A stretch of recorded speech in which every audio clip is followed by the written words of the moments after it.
It was a quiet evening in Austin, Texas, when Claire Donovan, the wife of the vice president of the Iron Hawks Motorcycle Club, pulled into the grocery store parking lot. She had come to pick up a few essentials after a long day, unaware of the eyes watching her from across the lot. As she stepped out of her car, a group of thugs emerged from the shadows, surrounding her. Their demands were simple but menacing: her purse, her phone, and anything of value they could take. Claire tried to back away, but one of them shoved her to the ground, leaving her shocked and trembling. Inside the store, security cameras silently captured the entire assault, and a bystander quickly dialed 911. By the time authorities arrived, the attackers had disappeared into the night. Claire, physically unharmed but emotionally shaken, gave a detailed description of her assailants. She knew, however, that the Iron Hawks didn't rely solely on the police. News of the attack reached the club almost immediately, and tension filled the dimly lit clubhouse. Members were furious. This was more than a random act of violence, it was a personal attack on one of their own. Marcus Donovan, a veteran biker known for his calculated mind and unshakable loyalty, knew that the response had to be swift, precise, and undeniable. The club would act, but with strategy and discipline. Marcus Donovan called an emergency meeting with his closest lieutenants in the dimly lit Iron Hawks clubhouse. The room was tense, filled with the low hum of motorcycles parked outside and the murmurs of members waiting for instructions. Maps, phone records, and recent crime reports were spread across the table. "This wasn't random," Marcus said, his voice calm but edged with steel. "They targeted Claire because they thought they could intimidate us. They were wrong." The club quickly organized into two teams. One team would work discreetly with law enforcement to track leads, while the other prepared to investigate the assailants on the ground. Surveillance footage, eyewitness accounts, and local intelligence helped them narrow the suspects to a small gang operating on the outskirts of Austin. Every step was calculated. The Iron Hawks were not impulsive, they dealt in precision. Meanwhile, Claire stayed at home, surrounded by trusted club members who ensured she was never alone. Though physically safe, the psychological toll was evident. Marcus emphasized that her well-being and dignity were paramount, and the club's focus remained on protecting her while sending a clear message to anyone considering threatening the family.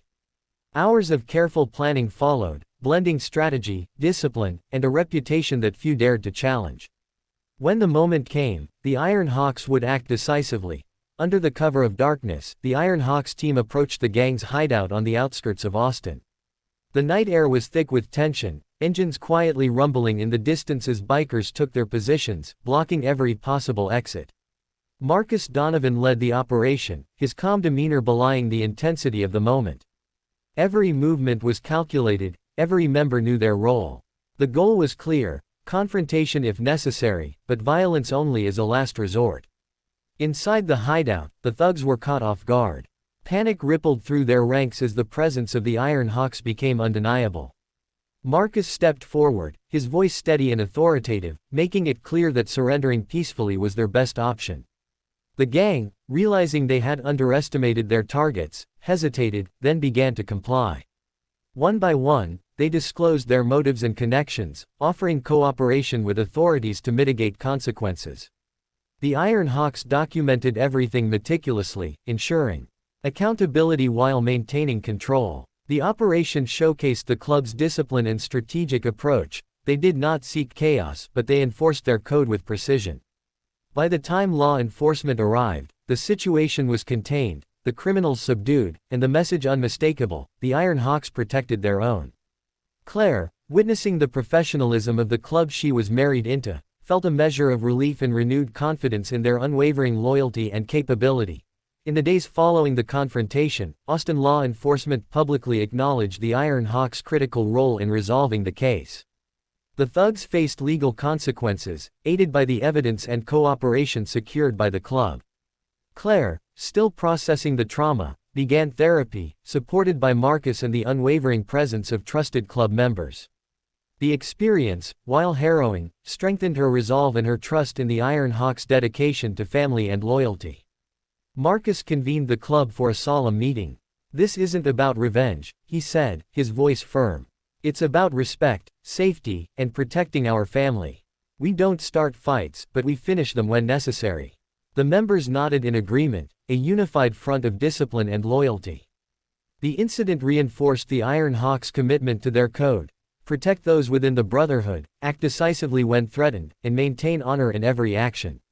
The community also took notice. Local residents and allies of the club recognized the Iron Hawks not just as bikers, but as a disciplined organization capable of balancing force with responsibility. Claire returned to her daily life, stronger and more confident, knowing she was protected and valued. The club, vigilant and prepared, continued to watch over their members, ready to respond with strategy and precision whenever their family was threatened again. The Iron Hawks' reputation as steadfast guardians of their own remained unshaken.